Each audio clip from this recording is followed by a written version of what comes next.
waaw dañ ci ñëw ak benn information actualité parce que yéen ñëpp yëg ngeen ni le rédacteur en chef de la Zik FM et de la Sen TV à savoir Simon Faye dañ ko convoqué woon démb brigade des affaires générales di benn ci bànqaas yi bokk ci DIC li tax ñu convoqué ko nag leur page Facebook Zik FM dañu publier woon benn information intitulée crise politique au Sénégal Ouattara convoque Ousmane Sonko à Abidjan. ñu ne gannaaw crise politique bi am Sénégal Ouattara ci boppam moo convoqué ki nga xam ne mooy Ousmane Sonko article boo xam ne ñoom dañ ko reprendre ñi ngi ko jëlee ci benn site buñ naan afriqueconfidentielle.com moo ko titré woon même titre crise politique au Sénégal Ouattara convoque Ousmane Sonko à Abidjan bu ñu ñëwee ci fond article bi il parle dans un contexte de tension politique croissante au Sénégal. Les chefs de l'État de la Communauté économique des États de l'Afrique de l'Ouest, CEDEAO, ont décidé d'intervenir directement. Le doyen Alassane Ouattara, président ivoirien, figure influente de la sous-région, a été mandaté pour convoquer Ousmane Sonko, leader du parti PASTEF et véritable pilote de la politique sénégalaise. Donc nee nañ ay jàmmaarloo dafa am fii Sénégal jéye wala bokk musiba crise politique bu jéggi dayo ba tax CEDEAO ci boppam yebal Ouattara ngir mu convoquer Ousmane Sonko mu nekk d'abord une fausse information c'est pas vrai information bi wérul. Zik FM reprendre ko ba tax ñu convoqué seen rédacteur en chef muy Simon Faye dañuy ñëw d'abord ci responsabilité média bi balaa ñu ci ñëw dañuy taxaw ci source information bi muy Afrique confidentielle si vous vous rappelez Xalaat TV defoon na ci benn intervention ci benn ci suñuy émission lu xew tey defoon nañ fi aussi ci benn rubrique fact checking information bi ngeen fi déggoon ay jamono ci ginnaaw ne RFI ak France 24 dañu def benn reportage di ŋàññi rapport Cour des comptes bi nga xam ne dafa génnoon pour jox leen exemple ci source information muy Afrique confidentielle on vous laisse écouter l'élément après on revient sur le plateau. Un rapport biaisé et incohérent, la Cour des comptes sous pression politique. Le récent rapport de la Cour des comptes sur la gestion financière du précédent régime s'inscrit dans un contexte hautement politique. Or, loin d'apporter un éclairage impartial sur les finances publiques, il se distingue par des contradictions flagrantes, des imprécisions méthodologiques et une complaisance manifeste vis-à-vis du nouveau gouvernement. Donc, comme ni ngeen ko déggee information bi site bi Afrique confidentielle moo ko bindoon publier ko sur son site internet ñu utiliser le texte parce que c'est le même texte bu ngeen duggee ci site bi c'est les mêmes mots. Le récent rapport de la Cour des comptes sur la gestion financière du précédent régime s'inscrit dans un contexte hautement politique. Or, loin d'apporter un éclairage impartial sur les finances publiques, il se distingue par des contradictions flagrantes et des imprécisions méthodologiques et une complaisance manifeste vis-à-vis du nouveau gouvernement. Donc c'est les mêmes mots bi afriqueconfidentielle.com publié woon ci site am en février 2025 la ñu jël texte bi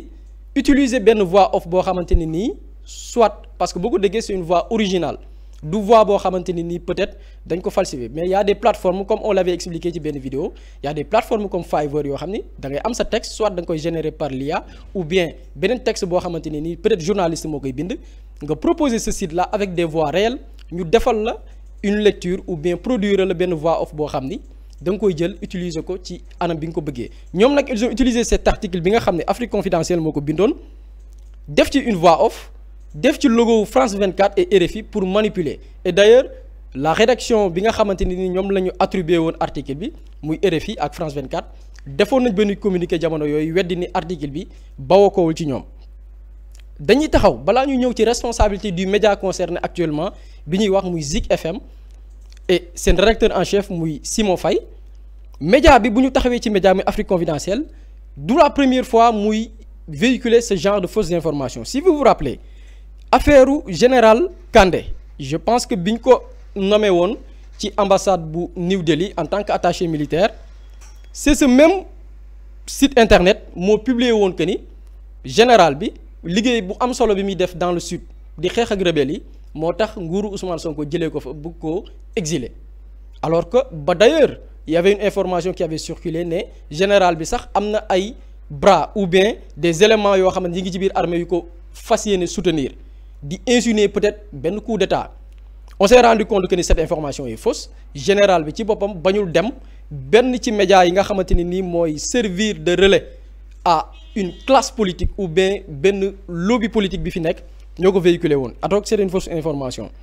même journal bi aussi ñoo publié woon, si vous vous rappelez, que Ousmane Sonko a falsifié le rapport de la Cour des comptes. C'est le même site internet, à savoir Afrique Confidentielle. On s'est rendu compte après, le président de la chambre de discipline bu Cour des comptes, à savoir Aliou Niane, def na une sortie que ni cour bi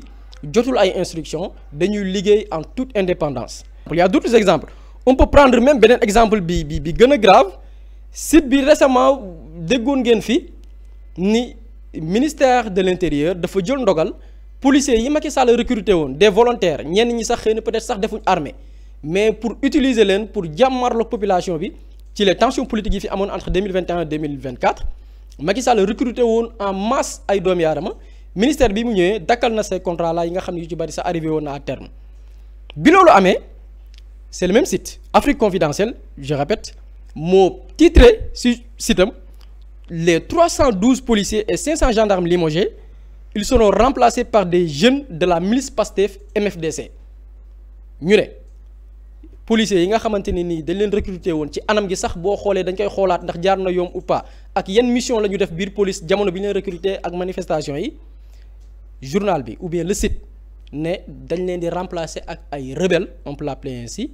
ay nitu Pastef yoo xamante ni ci MFDC la ñu bokk. C'est le même site internet et dañuy taxaw je continue avec ce même site Afrique Confidentielle dañ ko créer pour que les Sénégalais comprennent benn site la bu ñu créer pour servir de propagande dafa amoon beneen site boo xam ne c'est sérieux Confidentiel Afrique boobu c'est un site boo xamante ne nii c'est reconnu site bu sérieux basé à Dakar am des correspondants partout au niveau de la sous-région en Côte d'Ivoire à Bamako même dans les pays européens am nañ fa des correspondants c'est un média sérieux bu am siège am directeur de publication am rédacteur en chef seeni correspondants et seeni journalistes xam nañ leen bu ñu publier sur le site mën nga dugg xam ban journaliste moo ko publier mu am benn site bu ñu créé tuddee ko Afrique Confidentielle pour copier le même site bi nga xam ne c'est un site sérieux pour jox ko une certaine crédibilité tuddee ko afriqueconfidentielle.com boo xam ni amul siège amul directeur de publication amul rédacteur en chef amul journaliste site bi boo fi duggee doo gis benn signature boo xam ne journaliste moo ko def dañ ko créer pour mu servir de relais parce que si vous vous rappelez c'est pas la première fois ñenn ñi di utiliser ce genre de stratégie si vous vous rappelez en 2019 à la veille de l'élection présidentielle dañu utiliser woon la même méthode dañu utiliser benn site boo xam ne mi ngi au niveau du Ghana ñu tuddee ko Ghana moderne ils ont utilisé ce site publié benn article ne Ousmane Sonko dañ ko ger kilo oil ñoo ko jox xaalis pour que mu battre campagne bu ko defee bu faloo jël pétrole ak ressources yu yëpp yoo xamante ni Sénégal moom na ko jébbal leen ko on a utilisé ce site pour mu servir de relais après yan journal ñoo ko utilisé y a l'Observateur qui l'a repris et Yerim Post parce que c'est une stratégie pour boo bëggee véhiculer benn fausse information manipuler la masse dañuy servir ci beneen site boobu noonu publier article bi léegi les médias yi fi nekk di servir de propagande et de manipulation reprendre ko pour dégager ñoom seeni responsabilités comme quoi que ñun binduñu ko mais beneen site moo ko bind ci même logique ou bien même yoon la ñu inscriraat jamono jii dem copier benn site bu naan Confidentiel Afrique bi nga xam ne c'est un média sérieux créer beneen média boo xam ne mi ngi tudd Afrique Confidentielle bi nga xam ne amul directeur de publication amul journaliste amul rédacteur en chef amul siège kenn mënu leen identifier ñuy xëy suba ngoon di véhiculer de fausses informations mu am des médias ici au Sénégal yoo xam ne nag ñoom ñooy servir de relais ñooy jàllale ces fausses informations c'est la même chose le Zik FM def publier une information boo xam ne mi ngi jugee ci média boo xam ni li muy dox suba ngoon mooy taal Sénégal li muy dox suba ngoon mooy créer conflit li muy dox suba ngoon mooy susciter ou bien inciter ci li nga xam ne mooy rébellion ak coup d'état média boobu noonu la ay journal fii ci Sénégal ou bien des médias qui se disent responsables mën na ci citer tey l'exemple bi waral fact-checking bi muy le journal ou bien le média Zik FM publier ko seen site reprendre même article bi nga xam ni c'est un média insérieux média boo xam ni kenn mënu ko identifier léegi loolu nag dañuy ñëw ci responsabilité junj naa ko sama début intervention responsabilité média tey le média concerné ñi ngi am des soutiens de la part de certaines personnes yu bokk ci corporation bi mais tey dañuy taxaw ci responsabilité média ou bien responsabilité journaliste tey bu ñu jëlee la personne concernée muy Simon Faye il est rédacteur en chef de Zik FM et Sen TV tey lan la code de la presse wax ci responsabilité boo occuper fonction yooyu ci benn média dañ ne Le directeur de publication et le rédacteur en chef assurent le respect au sein de l'organe de presse écrite des règles d'éthique et de déontologie. yow rédacteur en chef bi lépp luy sàmmonteeg charte wala loi wala yoon wala droit te këyit yi nga xamante ne nii mooy régir métier tasum xibaar yow yaa ko war a surveiller ba xam jaar na yoonam déet. et lan la déontologie wax déontologie journalistique boo demee ci code bi dafa ne article 13 le journaliste et les techniciens des médias ne doivent pas déformer les faits. Deuxième point, le journaliste et les techniciens des médias ne doivent pas publier des informations, des documents, des images et des sons dont l'origine n'est pas connue d'eux. ki nga xam ne dafay yëngu ci xarala yi ci wàllu média moo xam jël image la son wala ki nga xam ne moom dafay tas xibaar soit ci mbind wala ci lu ñu mën a gis kooku warul joxe information boo xam ne moom ci wàllu boppam xamul source bi. Et pourquoi cette précision plutôt est importante? Simon Faye, par la voix de son avocat, nee na Simon Faye en tant que rédacteur en chef de Zik FM et Sen TV il ne connaît pas le site xamul site bi nga xamante ne nii moom la ñu utiliser seen information jàllale ko ñoom seen page Facebook. Là c'est une question d'irresponsabilité, c'est une question de méconnaître ou bien ci tayef métier bi ñu ne la lii ma ko régir nii ngay fonctionner waroo joxe information boo xam ne xamoo source bi nga véhiculer ko pour de la propagande pour de la manipulation pare ñu convoqué la nga ne site sax bi ma ko jëlee xaw ma ko. Là c'est de l'irresponsabilité, c'est une manière de manipuler volontairement. Et tey damay revenir sur une question de responsabilité des médias et de responsabilité même autorités yi nga xamante ne ni tey ñoo yilif ou bien jiite service yi nga xam ne ñun ci la ñu yëngu ñun ci lañ bokk muy les médias. Pourquoi autorités compétentes yi Sénégal dafa toll benn période boo xam ne dañuy jooyanti ñun ñi ñëpp on s'est efforcé tey boo jëlee un groupe comme Africa Media Link bi nga xam ne tey mooy édité Xalaat TV bi Xalaat TV décidé passer benn transition nekk média y a pas mal de difficultés pour être en règle parce que lan autorité nee na da ngeen di nekk en règle sinon du ngeen exercer ci dëkk bi ñu ne na ngeen dem wuti site groupe bi dem wuti site tuddee ko Xalaat TV .net ñuy diffuser parce que lan dañ ne pourquoi nga war a am site parce que état bis bu site bi publier lu jaarul yoon wala loo xam ne mën naa taalum réew ñu teg loxo ci site bi tëj ko d'abord xam les responsables mën leen convoquer ci yoon ñu répondre ci li nga xamante ni véhiculer nañ ko comme information ba tax état régir li nga xam ne mooy médias yi sélectionner ñi nga xamante ni ñoo conformer wu aux règles. Mais actuellement on se rend compte que y a un site internet boo xam ne kenn mënu ko identifier amuñu siège amuñu directeur de publication amuñu rédacteur en chef amul journaliste buy signé tey site sérieux yëpp boo fa demee article bu ne dafa am journaliste bu koy signé site internet bu sérieux bu ne boo fa demee di nga xam ñan ñooy les responsables leur contact et tout site boobu kenn xamu ko bu doon mën na la sax bañ a xam mais ngay def lu baax boog am na ñoo xam ne ils préfèrent def des choses dans l'anonymat mais tout en servant amal njariñ société bi public bi nga xam ne moom la ñuy informer. Mais site bi par contre ils sont pas identifiables mais en plus ils versent dans le mensonge ils versent dans la manipulation ils versent dans la propagande. Mais site baa ngi continuer ba tey di fonctionner Sénégal tey boo ko tapé léegi da ngay accéder ci site bi et y a les autorités compétentes yi nga xam ne à un moment donné ñoo ne dañuy jooyanti médias yi ku ci nekk on t'a mis des pressions pour que nga dem dëppoog li nga xam ne moom la yoon wax. Mais ci même côté bi on a vu des sites yoo xam ne ñu ngi faire la propagande di chaque fois di attiser li nga xamante ne nii mooy fitna di tuumaal ay nit suba ngoon te dara fekku leen ci.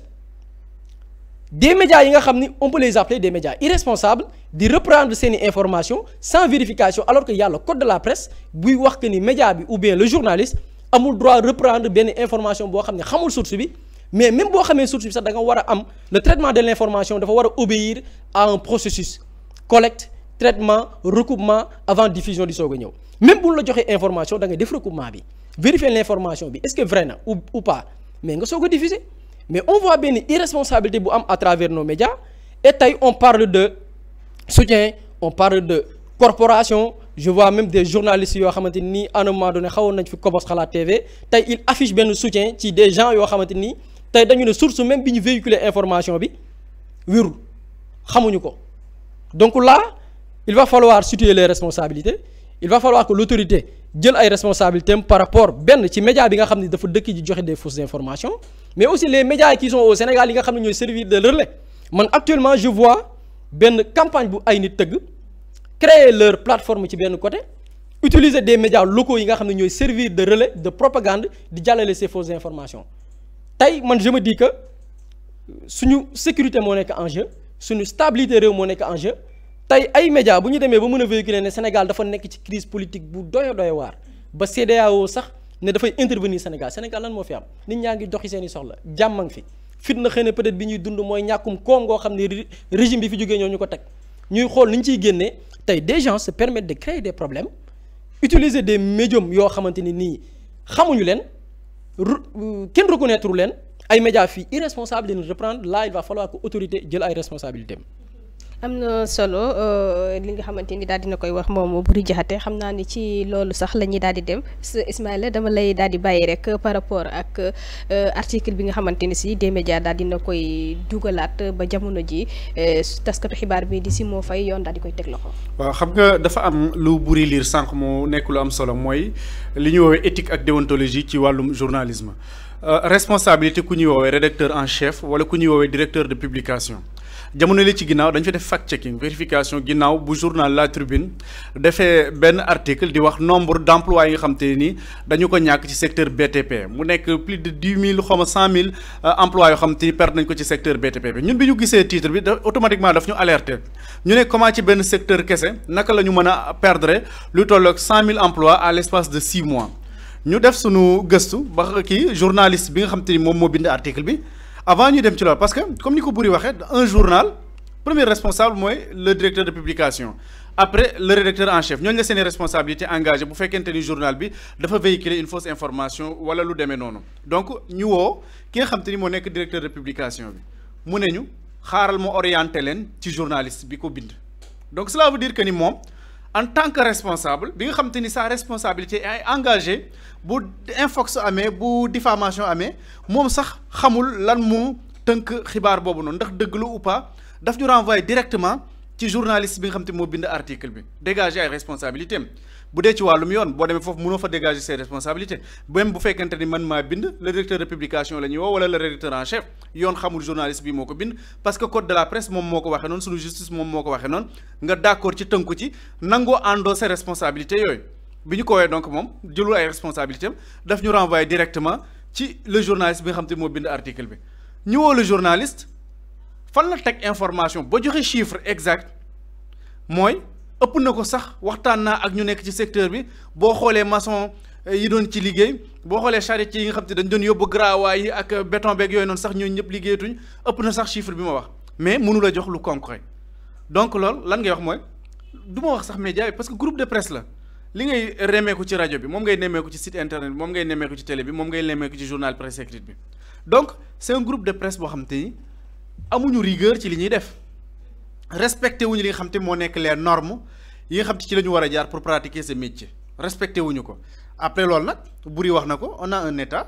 on a des organes yoo xam te ñoom ñooy réguler métier bi on a un ministère de tutelle boo xam te moom dafa jóg ni dafa bëgg a joyanti li nga xam te moom moo nekk le secteur bëgg a mettre de l'ordre dedans ñu gis des pratiques yoo xam te nii tous les jours la c'est au quotidien chaque jour boo jëlee benn organe ci groupe de presse bi di nga ci gis koo xam te ni traité na l'information d'une certaine manière boo xam te ni respecté wul yoon tous les jours keroog dama fi wax ma ne ñoom seen journal bi bu ñu ko waree fact-checker sax dama ci mujj am gàcce parce que finalement dafay dem ba niru acharnement alors que du acharnement ñoom tous les jours ñoom ñooy verser dans la manipulation di joxe de fausses informations finalement sax bu amee ku lay topp bu creuser wul dans le fond dafay jàpp ne da ngay acharné wu ci journal bi alors que ñoom ñooy liggéeyee noonu beneen bi mooy gis nga dafa am dañuy jouer quand tu manipules da ngay jouer sur la conscience des gens Sénégal dañoo tolloon foo xamante ni dañu nekkoon ay complexé ñu ngi gën a jox crédit information bu jógee ailleurs que loo xam te dafa jóge fii bu ñu xoolee ci wàllum pétrole et gaz Ousmane Sonko bind na ci wax na ci plusieurs fois il a fallu que Mayeni Jones ñëw def ci un documentaire ñu door ci commencer wax sunu journalistes yi di organiser des plateaux pour décortiquer le documentaire d'un autre journaliste étranger sur des faits yoo xam te révélé nañ ko au Sénégal depuis très longtemps léegi comme comprendre nañ ni on donne plus de crédit à des journalistes étrangers ñoom dañuy créer seen support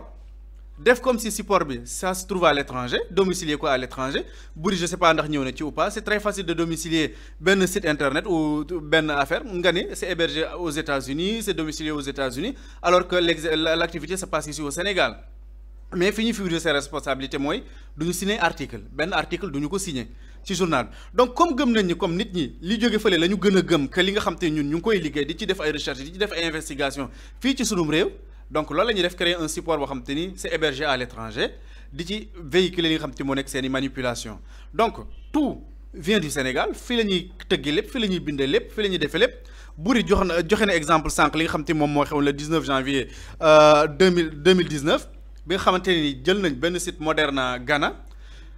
dugal fa benn article mais à chaque fois da ngay am des indices en tant que journaliste on a des indices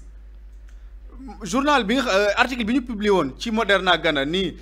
entreprise pétrolière boobu moom mooy financé Ousmane Sonko mais le journaliste bi nga xam te mooy Michael Madsen boobu noonu au moins ñoom sax ñu daal di déformer tur bi Damsem def Michael Damsem tur bi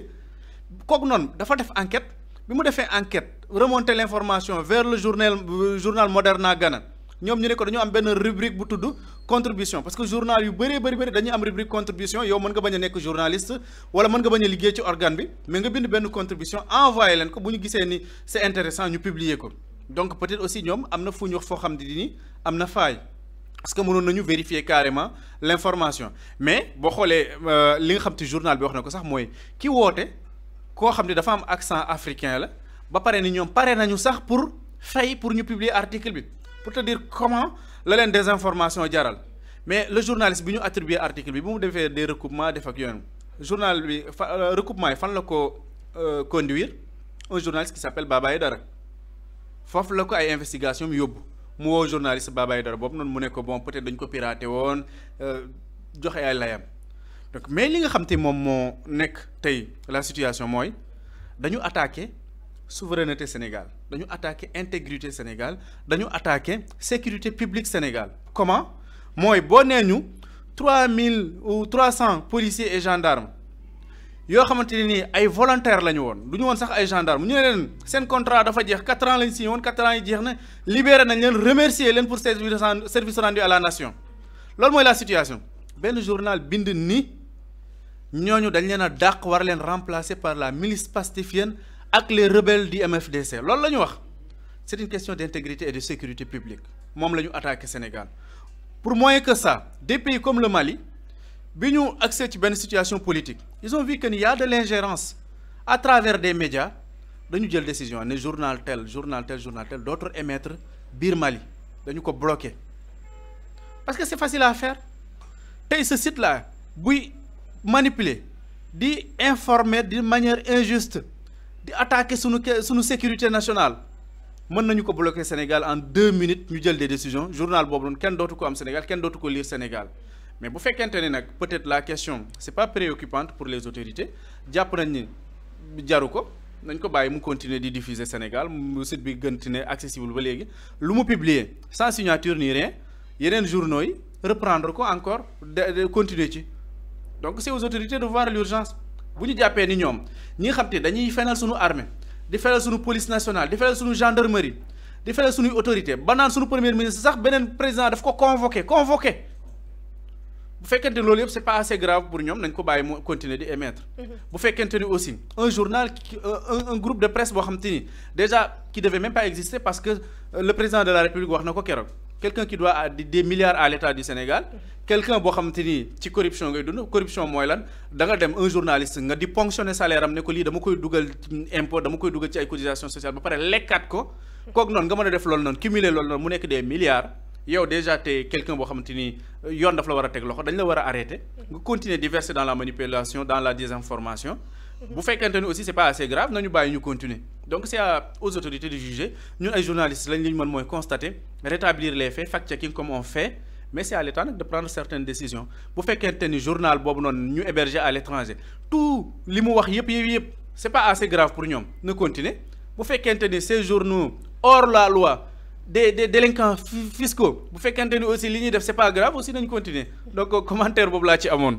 jërëjëf Ismaïla Baye Ndongo Fall mu mel ni ban gis nga daal di am ci li nga xamante ni moom mooy li xew c'est pas la première fois ñuy gis ñuy publier yoo xamante ni bu ñu ko toppee ba ca cappaandaw ga dafay waroo ak dëgg. effectivement soxna Aminata man càggante laa ci gis ndax boo xoolee li nga xamante ni ci Buri li mu ñëwee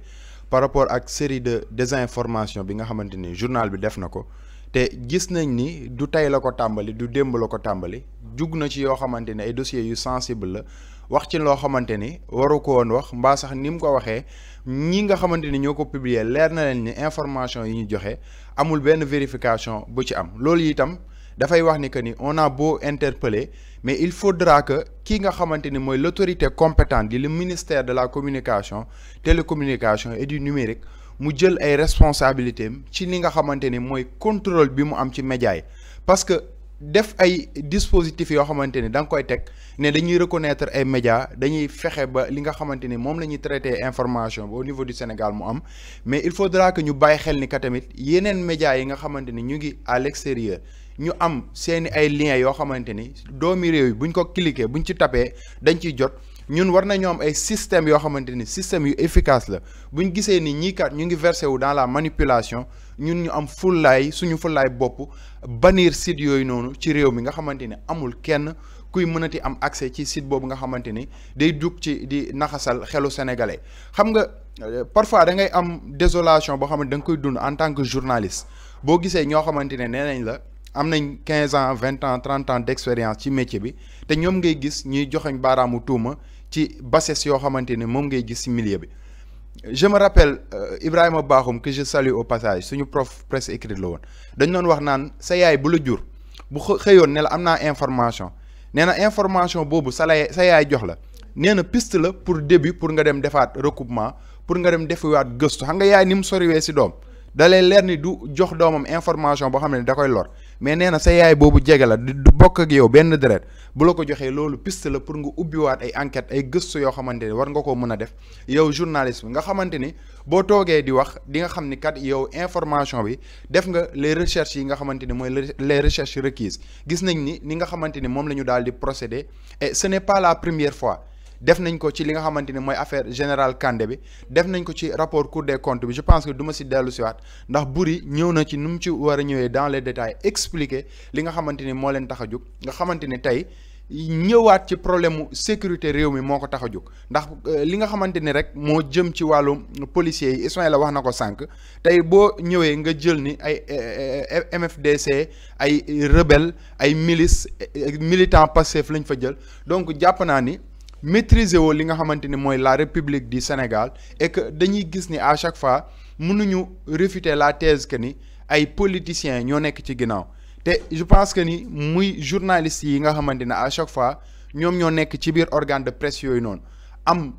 autorité ci biir organe bi war a vérifier l'information bi nga xamante ni ñu ngi leen koy jox sama gars yi wax nañ ko léegi muy ay charte yoo xamante ne dafa tegu ci kaw par rapport à la déontologie bi nga xamante ni moo fi nekk muy ay règles yoo xamante dañ koo tënk te ci biir déontologie boobu noonu mu am loo xamante ni moo ñu tënk tey boo demee ci code de la presse bi nee nañ la responsabilité en cascade mooy responsabilité journaliste bi nga xamante ni mooy l'auteur de l'article muy responsabilité rédacteur en chef muy responsabilité directeur de publication donc jàpp naa ni en amont liggéey bi nga xamante ni moo matoon a def et le rédacteur en chef et le directeur de publication buñ ko defoon li nga xamante ni moom la ñuy joxoñ baaraamu tuuma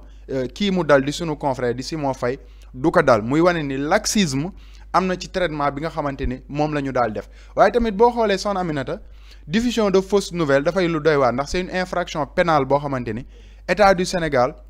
du ko bàyyi du ko sàgganee ndax jéye bi nga xamante ni moom la nar a indi ci réew bi concernant ce sujet nga ne njiitu réew Côte d'Ivoire dafa convoquer le premier ministre Ousmane Sonko man li ma ci gën a métti mooy terme bu ñu utiliser convoquer waxuñu invité waxuñu appel mais convoquer la ñu wax pour wane benn autorité boo xamante ne am na ko ci réewum Sénégal n'oublions pas que ni le Sénégal est un état souverain est une république kon jàpp naa ni amul benn mémise boo xamante ni beneen président war naa mën a yabee réew mi yabee sénégalais yi nga xamante ne tey ñoom ñoo tànn ñiy doxal seeni destinée di leen convoquer pour wax leen situation bi nga xamante ni moo am situation bi lan la tension la ñëw ban tension moo am ci réew mi da ngaa génn gis fi pono bu tàkk da ngaa génn gis sénégalais buy ñaxtu ñan ñoo ñaxtu des politiciens yoo xamante ni animés par des intérêts crypto personnels ñoo gis ni leurs propres intérêts ñoo menacé wu ñoom ñooy dajalewu ci benn salle boo xamante ne 1 million 500 lañ koy loué VIP ce qui confirme toujours que ni ñu ngi war a mën a xoolaat mooy provenance seeni ay biens nga xamante ni ñu ngi si luxe boo xamante ni dee su ko mën a décrire donc jàpp naa ni tey amul benn tension boo xamante ni am na ci réew mi ñaareel yàpp Sénégal weesuwul naan notre premier ministre a été convoqué et connaissant le premier ministre xam nañ ni souverainisme bu muy woote liberté bu muy woote fulla bi muy woote Ousmane Sonko de xaw ma kan mais ñun sénégalais yëpp xam nañ mën ngaa toog si télé bi ne ni muy bondee neexuma mën ngaa toog si télé bi ne ni muy